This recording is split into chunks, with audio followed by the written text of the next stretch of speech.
Welcome to Earthworks Explained. If you are here for the first time, please consider subscribing to this channel. In this video, we'll be talking about Rironi Summit. We'll be giving the full story, where we say that Rironi Nakuru Summit Highway is the Kenya's most important road project, but still is carrying some big questions. So we'll look at these questions and also see where the project is currently. For decades, motorists traveling between Nairobi and Western Kenya have shared the same frustration. A journey that take a few hours often stretch into an ordeal. Long queues at Rironi, traffic bottlenecks at around Mahiu and Naivasha, slow-moving freight trucks climbing escarpments, and recurring congestions around Gilgil and Nakuru. These have transformed the Northern Corridor into one of the country's most persistent infrastructure headaches. Anyone who has traveled this route during a public holiday, a long weekend, or a peak agricultural season knows the experience very well. Traffic can build for kilometers, freight trucks crawl through sections never designed for modern traffic volumes, delays ripple through supply chains, affecting businesses, transporters, tourists, and ordinary travelers alike. That reality explains why the Rironi Nakuru Summit Highway this project has generated enormous public interest. The road is not merely another highway upgrade. It is principal gateway linking Nairobi to Rift Valley, Western Kenya, Uganda, Rwanda, South Sudan, and broader East African hinterland. It carries substantial share of regional trade and serves as a critical artery for tourism, agriculture, manufacturing, and logistics. Every day, thousands of passengers, vehicles, buses, fuel tankers, and cargo trucks depend on this corridor. Yet, despite broad agreement on the need for this project, the highway has become one of Kenya's most debated infrastructure undertaking. Questions have persisted over procurement, financing, tolling, contractor selection, cancellation of previous arrangements, compensation payments running into billions of shillings, and the pace of implementation, and perhaps most importantly, whether the final concession agreement underpinning the project has actually been concluded. Today, construction activity is visible on the ground. Earthworks are underway, contractors have been mobilized, machinery is operating in several sections, yet the project sits at the intersection of engineering, politics, public finance, and public accountability. So this is the story of where the project stands, how it got here, what has been achieved so far, the controversy that has accompanied this project, and the questions that remains unanswered. So what exactly is being built? At the core, the project involves upgrading of the existing A8 corridor between Rironi and Mau Summit, a stretch of approximately 175 kilometers. However, the scope extends beyond the main highway itself. An important component of the project is the rehabilitation and upgrading of the Mahiu-Naivasha corridor, which serves as critical alternative route and logistics connection within the wider transport network. This section became particularly important following repeated traffic constraints along the main corridor and devastating flooding events experienced in part of Rift Valley in the recent years. The intention is not simply to widen the existing road, but to modernize the entire transport corridor that serves both national and regional economic interest. The works include dualization of the major intersections into a modern multi-lane highway, construction of additional carriageways, upgrading interchanges, improving drainage systems and constructing bridges, strengthening pavement structures, enhancing safety features, improving junctions, and introducing infrastructure capable of accommodating projected traffic growth for decades to come. The project also includes provision of service roads in selected urban centers, pedestrian facilities in high density areas, and improvement designed to reduce accident rates along one of the Kenya's busiest highways. From an engineering perspective, this is not a maintenance project. It is a major corridor transformation program. The project is being implemented under the PPP, Public-Private Partnership Framework, under which private investors participate in financing, construction, operation and maintenance before eventually transferring back to the government at the end of the concession period, which is projected to be 30 years or 28 years for that matter, and 27 years, 3 for construction and 27 for operation. Depending on the final scope, the financing arrangements considered, the total investment is estimated to be between 170 billion Kenya shillings to 200 billion shillings, making it one of the largest road infrastructure projects currently being done in Kenya. Why does this highway matter? The significance of this project cannot be understood merely by looking at traffic numbers. The Rironi Nakuru corridor sits along the northern corridor, East Africa's most important transport artery. Goods arriving at the port of Mombasa destined for Uganda, Rwanda, South Sudan, and parts of DRC must pass through this route. Every delay on the highway carries economic consequences. Trucks spend more time on the road, fuel consumption increases, delivery schedules become less predictable, vehicle maintenance costs rise, business absorb higher logistics costs, which are eventually passed to customers or consumers. For Kenya, the corridor is more than a road. It is an economic asset. Government planners have long argued that reducing travel times along the corridor would improve regional competitiveness, strengthen trade links, and also support economic growth. These arguments are difficult to dismiss. Even critics of the project generally agree at one point: doing nothing was never a realistic option. The existing road has long reached the limits of what incremental upgrades can achieve, or could achieve for that matter. Where does construction for this road stand today? One of the biggest misconceptions surrounding a project is that nothing is happening. That is no longer accurate. Over the past several months, government inspection by the Ministry of Road and Transport officials, visit by senior political leaders including Deputy President Kithure Kindiki, parliamentary oversight teams, observation by ordinary road users have confirmed that construction activity is taking place across multiple sections of the corridor. The earliest work contracted or concentrated on approximately 25 kilometers spread across various locations. China Road and Corporation CRBC mobilized teams around Rironi and Gilgil, while Shandong Construction Company established work fronts around Kariandusi and Mau Summit. Since then, the number of active sections has increased. Earthworks, excavation, embankment construction, spoil hauling, field processing, drainage preparation, utility allocation, and other early-stage civil engineering activities have been observed across multiple segments of the route. To the casual observer, progress may appear modest. Many Kenyans expected to see kilometers of freshly paved highway soon after the project launch in November 2025. Instead, much of what is visible involves heavy machinery moving soil, excavating ground, constructing drainage channels, as well as preparing foundations.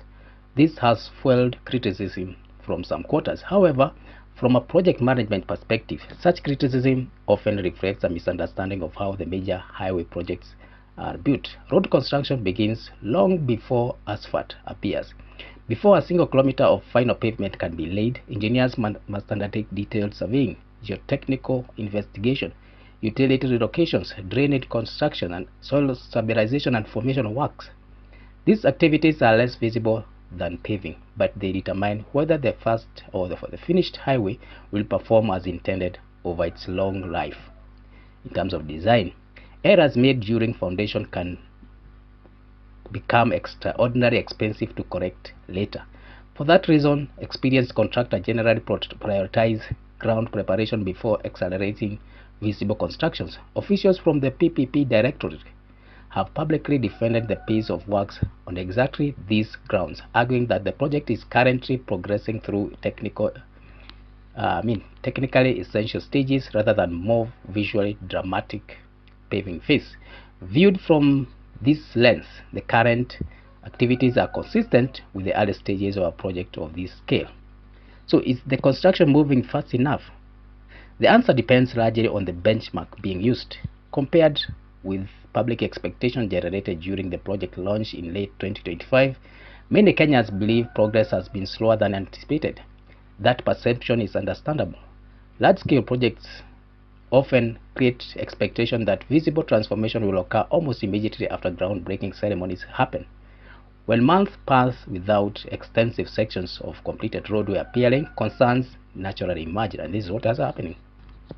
Yet the realities of mega project delivery tell a more nuanced story. Mobilizing equipment, securing work fronts, relocating utilities, obtaining construction materials, establishing traffic management systems, and undertaking foundation engineering works all require time. Government officials have acknowledged public concerns and responded by increasing contractor mobilization. Inspections conducted by Parliament and PPP oversight teams during 2026 indicated that additional construction teams had been deployed and the work fronts were expanding.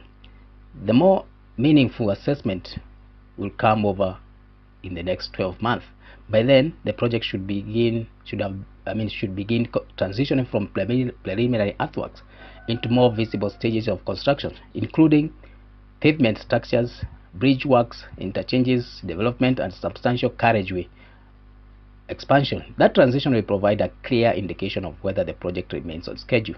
If visible highway construction does not accelerate significantly during that period, concerns about schedule slippage will become increasingly difficult to dismiss.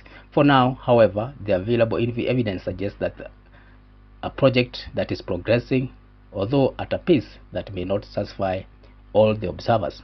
It has been a long road to this construction. The story of this highway did not just begin in 2025 following the launch. It stretches back more than a decade. Successive administrations recognized the urgent need to expand the corridor as traffic volumes continued to outgrow the capacity of the existing road. Studies repeatedly identified the Rironi Nakuru section as one of the most congested transport corridors in East Africa. Vehicle numbers continued rising while road capacity remained largely unchanged. The need for intervention was obvious. The challenge lay in determining how to finance and deliver the project of such huge scale. Government budgets alone were unlikely to accommodate the required investment without affecting other national priorities. That reality pushed policymakers towards the public-private partnership model. Under the PPP arrangement, private investors finance construction and recover the investment over time, typically through mechanisms such as tolling. In theory, the model allows the government to deliver critical infrastructure sooner than would otherwise be possible. In practice, however, PPP projects are often among the most complex infrastructure transaction undertaken in a country. That complexity would soon become apparent in the Rironi Mouse Summit project. Let's look at the original PPP, which we say is a grand vision meets the hard reality. When the government first settled on a public-private partnership model, the objective was straightforward: deliver a highway that the country urgently needed without immediately burdening the national budget with hundreds of billions of shillings in upfront expenditure. The winning bidder was the Rift Valley Highway Limited, RVHL, which was a consortium backed by French infrastructure giant Vinci Highways, Vinci Concessions, and Meridian Infrastructure Africa Fund. The concession agreement was signed in 2020 following a lengthy procurement process that had begun years earlier. In that arrangement, the consortium would design the road, finance, build, operate, and maintain the corridor for a concession period expected to run for several decades. In this case, it was also 30 years. Revenue would primarily come from the toll charges paid by the road users. On paper, it appeared to solve a difficult problem. Kenya would obtain a modern highway without immediately borrowing the full amount required for construction. The private sector would assume significant project risks and recover its investment over time through toll revenues. However, as is often the case with large PPP projects, the signing of the concession agreements was not the end of the process. In many respects, it was only the beginning. A concession agreement establishes the framework within which the project will be delivered. The far more difficult task is converting that framework into a bankable project capable of attracting lenders willing to commit billions of shillings. That is where challenges began to emerge. Why did the implementation of these projects stall? For several years after the concession was awarded, very little visible progress occurred on the ground. Publicly, attention focused on recurring phase, the financial close. Financial close is one of the most important milestones in any PPP project. It is the point at which lenders formally commit funding, financing agreements become legally binding, and all conditions required for disbursement of funds are satisfied. Without a financial close, a project remains largely theoretical. The inability to achieve financial close became increasingly problematic. However, reducing the issue to financing alone would oversimplify what happened. As negotiations progressed, differences reportedly emerged between the government and the concessionaire regarding the key elements of the project commercial structure. Among the issues that attracted scrutiny were traffic forecast, tolling assumptions, revenue projections, government support obligations, risk allocation mechanism, and overall value for money proposition offered by the concession. These were not minor disagreements. In PPP projects, risk allocation lies at the heart of the entire arrangement. The fundamental question is always the same: who carries the risk if things do not go according to the plan? In traffic, volumes fall below projections. The question is, does the private investor absorb the loss, or does government provide compensation? If inflation rises significantly, who bears the cost? If financing becomes more expensive, who assumes additional burden? If revenues fail to meet expectation, who ultimately pays? Different answers to these questions can dramatically alter the cost of a project over its lifetime. By the time the current administration assumed office in 2022, concerns had emerged regarding whether the project structure adequately protected public interest while still remaining attractive to investors. The project was subsequently subjected to a review. And now, let's look at the debate that changed everything. The public often views infrastructure projects primarily through an engineering lens. Governments, investors, and lenders view them through a financial lens. What ultimately derailed the original concession was not an engineering disagreement, but a commercial one. Government officials increasingly questioned whether the original arrangement represented value for money. Particular concerns were reportedly raised regarding the tolling framework and the extent of the obligation that the future governments could potentially inherit in that concession. Treasury officials later argued that projects or aspects of the project exposed taxpayers and road users to financial commitments that were considered excessive. The government concluded that while the need for the road remained undisputed, the manner in which it was being delivered required consideration. That conclusion would ultimately lead to one of the most consequential decisions in the history of the project. The concession was terminated. Now, the question that many people have been asking: why did Kenya pay billions as part of the exit of this deal? Once a concession agreement has been signed, government cannot simply walk away without consequences, and everybody knows this. The concessionaire or the consortium had already invested significant resources in project preparation. Years had been spent undertaking engineering studies, traffic modeling, environmental assessment, legal structuring, financial modeling, and lender engagement and project development activities. Those investments created contractual rights. When the government decided to terminate the arrangement, negotiations shifted from project implementation to project exit. Treasury later disclosed that Kenya paid approximately 6.2 billion Kenya shillings as compensation linked to termination for the cost of this concession. Subsequent disclosure suggested that the total settlement may have been closer to 7.3 billion. The payment became one of the most controversial aspects of the project. Supporters of the government decision argued that the payout was a necessary cost of avoiding a much longer or larger long-term financial burden. Their position is that paying several billion shillings today was preferable to locking the country into an arrangement that could potentially cost significantly more over the life of that concession. Critics take a different view. They question how taxpayers ended up paying billions of shillings for a project that never advanced into full-scale construction. Both perspectives contain elements of truth. From a project finance perspective, compensation payments are not unusual when governments terminate major concessions. Investors are generally entitled to recover certain categories of costs incurred during the project development. The larger question is whether the benefits generated by the new arrangement will ultimately exceed the billions already spent to exit the previous one. That answer will not be known for years. Then enter new contractors: CRBC, Shandong High Speed, and NSSF, National Social Security Fund of Kenya. The restructuring of the project ultimately created pathway for a new implementation model centered around China Road and Bridge Corporation, CRBC, and the National Social Security Fund, NSSF, supported by Shandong. CRBC brought extensive experience in delivering large-scale transport infrastructure across Africa and had already demonstrated its capability through the Nairobi Expressway. Shandong Construction added further engineering capacity.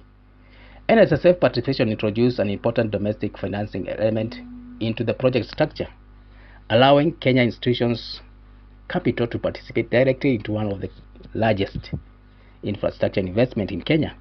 Government officials argued that the new structure offered a more practical path to delivery. The consortium led by China Road and Bridge Corporation, CRBC, together with the National Social Security Fund of Kenya, NSSF, is delivering the western portion, broadly the Rironi Naivasha Gilgil section, while second Chinese proponent, Shandong High Speed, is taking the Gilgil Mausami stretch, and this is what we are calling the split corridor, which we are going to explain in a few seconds. Why was the project split into two?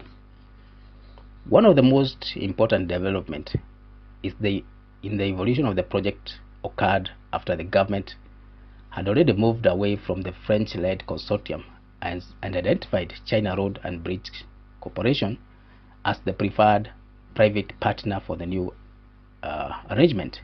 Initially, the intention was for CRBC to undertake the project as a single integrated concession covering the entire corridor. However, as discussions progressed, a significant challenge emerged that had little to do with engineering and everything to do with the project finance and regulatory approvals.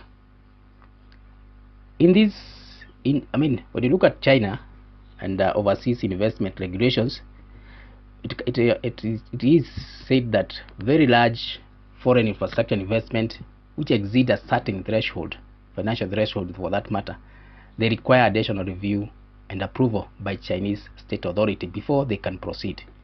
Given that the Rironi Nakuru road was estimated at roughly 200 billion Kenya shillings, which is equivalent to over $1 billion US, the project fell into that category that would potentially require higher level approvals within the Chinese regulatory system. From a project management perspective, this was not a trivial issue. It was a serious issue that could have delayed the project. Large infrastructure projects are rightly sensitive to issues of schedule or time. Every month of delay can trigger cost escalation through inflation, rising material prices, increased mobilization costs, land acquisition constraints, and changes in financing conditions. A delay in obtaining the approvals which are required can therefore have consequences far beyond the administrative process itself. According to government officials familiar with the restructuring process, concerns emerged that pursuing the project as a single concession of this magnitude could prolong approval timelines and delay commencement of the construction process or phase. The project had already experienced years of delays in the previous concession arrangements, and there was that growing political and public pressure to demonstrate tangible progress on the ground. The solution came in terms of restructuring the implementation. So rather than proceeding with a single mega contract, the contract was divided into separate implementation sections. This effectively reduced the size and complexity of individual work packages and created a framework that could move forward more quickly. It was at this stage that Shandong Construction entered the picture. Shandong had been among the bidders during the earlier stages of the procurement process and was ultimately brought in to undertake portion of the works after the project was reconfigured into separate sections. The revised arrangements allowed multiple contractors to mobilize simultaneously across different parts of the corridor rather than relying on a single contractor to deliver the entire project. The benefits extended beyond regulatory consideration. Splitting the project up allowed multiple construction fronts to be opened at the same time. It reduced concentration risk by ensuring that delays affecting one contractor would not necessarily halt progress across the entire corridor. It also created greater flexibility in financing and project scheduling. From the government perspective, the restructuring offered a practical way to accelerate delivery while navigating the realities of international financing and investment approvals. Critics have argued that dividing the project introduced additional complexity in coordination, supervision, and contract management. These concerns are valid. Managing multiple contractors across a single corridor requires stronger oversight, more rigorous interface management, and tighter coordination of technical standards. However, supporters of this approach contend that the alternative could have been another prolonged period of waiting while approvals and financing arrangements worked their way through multiple regulatory layers. Viewed through a project delivery lens, the decision to split the project appears to have been driven by the desire to reduce schedule risk and get construction underway as quickly as possible after years of stagnation.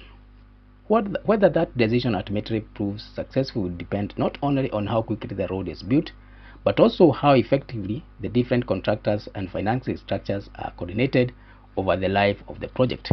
Let's now talk about the tolling debate, which is the most contentious questions of all. No issue has generated more public finance resistance than tolling. For many motorists, the argument appears straightforward. Kenya already pay fuel levies, road maintenance levies, vehicle registration fees, a range of taxes that contribute directly or indirectly to road infrastructure. To them, tolling feels like paying twice for the same road. That sentiment has become one of the most powerful political and public arguments against the project. Government officials, however, view the issue differently. The argument begins with a simple reality. Roads are not free. Someone always pays for it. The only question is who pays and when. Under traditional government funded model, the costs are spread across taxpayers, including people who may never use that road. In the toll-funded PPP model, a large share of the burden is transferred to the users who directly benefit from the infrastructure. Supporters of the tolling argue that it creates a more sustainable funding model for major infrastructure projects, particularly at a time when the government across the world face growing fiscal constraints. Critics counter such arguments, where they say that the argument ignores the cumulative financial burden already borne by the motorists through the existing taxes and levies. The debate becomes even more complex when viewed from a freight and logistics perspective. Heavy commercial vehicles are among the biggest beneficiaries of improved highways because of reduced travel times, lower fuel consumption, and improved vehicle efficiency, which translate directly into lower operating costs. Yet, those same transport costs ultimately affect the price of goods consumed by ordinary citizens.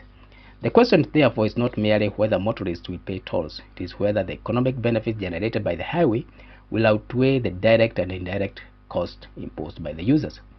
The debate is far from being settled. What is clear is that tolling will remain one of the defining public policy discussions surrounding the project long after the construction is complete. And now, to the biggest unanswered question. Has the concession agreement been signed? Perhaps no question has generated more speculation than the status of the concession agreement underpinning the project. Ordinarily, major PPP projects follow a well-established sequence. A concession agreement is negotiated and is executed. Financing arrangements are finalized. Lenders commit funds. Conditions precedent are certified. Construction starts. The Rironi Nakuru Summit project appears to have followed a less conventional path. When President William Ruto officially launched the project in November 2025, the questions immediately emerged regarding the status of the key project agreements. Industry observers noted that some contractual processes appear to remain under discussion even as the contractors began mobilizing equipment as well as establishing work fronts. The government has consistently maintained that the project is proceeding in a valid PPP framework and all the necessary processes are being undertaken. At the same time, construction activities on the ground has become impossible to dispute. Earthworks are feasible.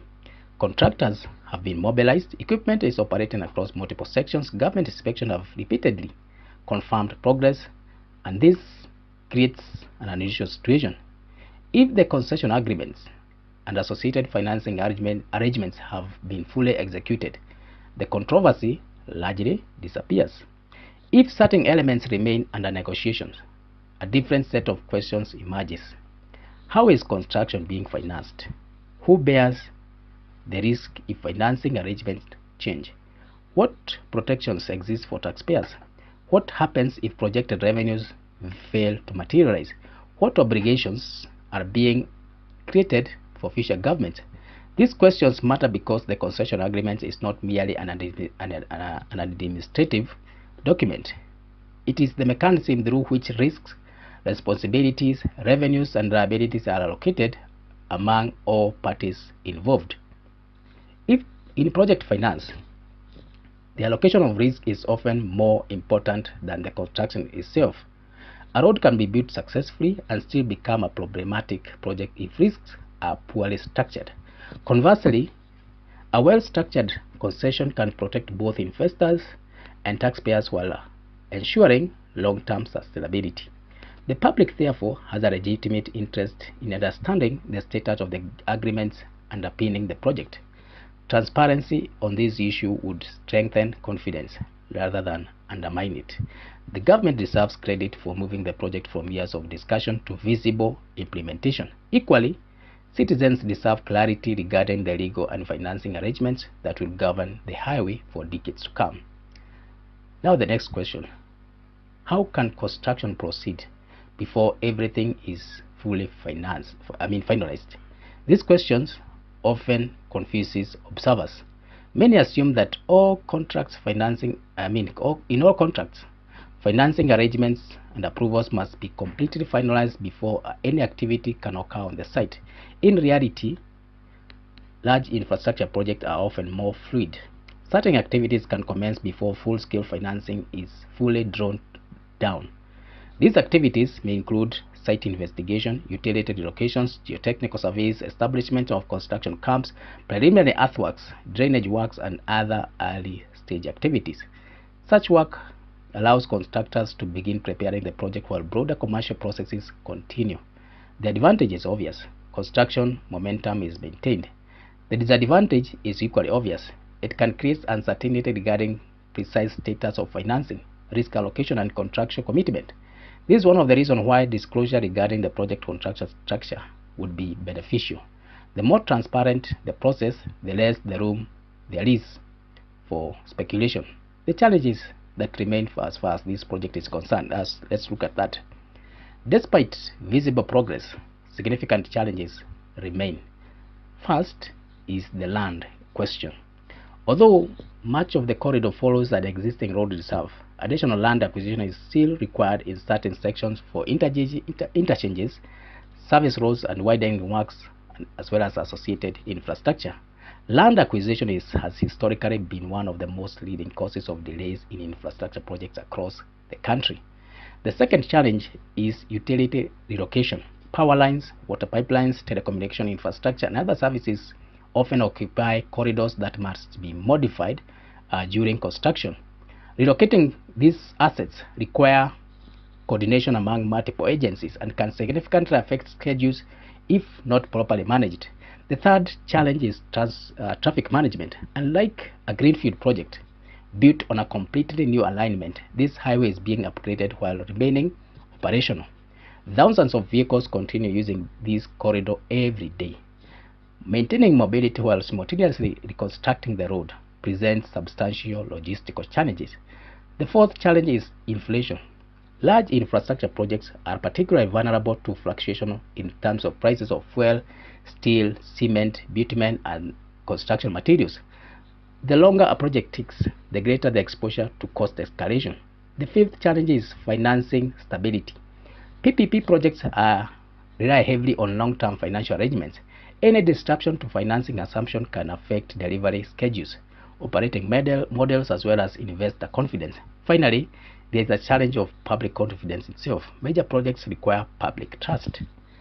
Where transparency gap exists, speculations inevitably fills the vacuum. Maintaining confidence will therefore require continuous communication and disclosure from the government and also the public or project stakeholders. And now another question, which is on the completion date. So is June 2027 completion date realistic? These are dates that have been given as when the project will be completed. So the question we're asking here is whether this date is realistic. This is perhaps the most practical question facing project today. Official projections currently point to a completion around June 2027. Whether that target is achievable depends largely on what happens over the next 12 months. At present, the project remains in what project managers would describe as the mobilization early construction phase. The coming period should see acceleration in large-scale pavement works, bridge construction, interchange development, as well as extensive carriageway expansion. If that transition occurs successfully and contractors maintain momentum across multiple work fronts, the completion target remains achievable. If a major land issue emerges, financing complications arise, utility relocation stall, and contractor productivity falls below expectation, schedule pressure will increase rapidly. Large infrastructure projects rarely fail because of one major problem. More often, the delays is due to accumulation of numerous small issues that gradually erode schedule margins. For that reason, next year will likely determine whether the June 2027 becomes a realistic delivery milestone or an aspiration target. So let's look beyond the road. What success will actually look like? Success should not be measured solely by whether the road is completed. The more meaningful question is whether the project delivers the outcomes it was intended to achieve. Will travel time reduce significantly? Will logistics cost fall? Will road safety improve? Will business along the corridor benefit? Will the economic gains justify the investment? Will the tolling structure remain acceptable to users? Will the project generate value that exceed its long-term cost? These are the metrics that ultimately matter. Infrastructure is not built simply by creating physical assets. It is built to improve economic and social outcomes. The true verdict of the project will therefore come not when the last section of the pavement is laid, but years later when its broader impact becomes measurable. Now let's make a conclusion where we say that this is a highway, is a test for governance, and also there are some lessons to be learned in modern infrastructure delivery. The Rironi Nakuru Mau Summit Highway is far more than a road project. It is a test of Kenya's ability to deliver complex infrastructure through modern financing mechanism while maintaining transparency and accountability as well as public trust. Construction is undeniably going on. Claims that nothing is happening no longer align with the evidence visible along the corridor. Contractors have been mobilized, work fronts have expanded, physical progress is being recorded, yet important questions remain. Public still deserves a greater clarity regarding the termination of the previous concession, the compensation paid to investors, the exact status of the concession agreements, as well as the future tolling structures and allocation of the long-term financial risk. Those questions should not be interpreted as opposition to the project. On the contrary, they are precise questions that any responsible citizen should ask about a highway expected to cost close to 200 billion Kenya shillings and shape regional mobility for generations. The road itself appears to be moving forward. Whether the governance framework surrounding the road proves equally strong remains a question that only time and transparency will answer that. For now, Kenya finds itself in a position familiar to many developing economies pursuing transformation infrastructure. The engineering challenge is substantial, the financial challenge is even greater, but the governance challenge may ultimately be the most important of all, because when the final section of the highway is eventually open to traffic, it will not simply be a test of whether Kenya built a road. It will be a test of how Kenya choose to build that road. So thank you for reaching this far. If it's your first time here, please consider subscribing to this channel. You can also watch other videos that we have made on this project, another project in Kenya and across Africa. So thank you, and let's meet in the next one.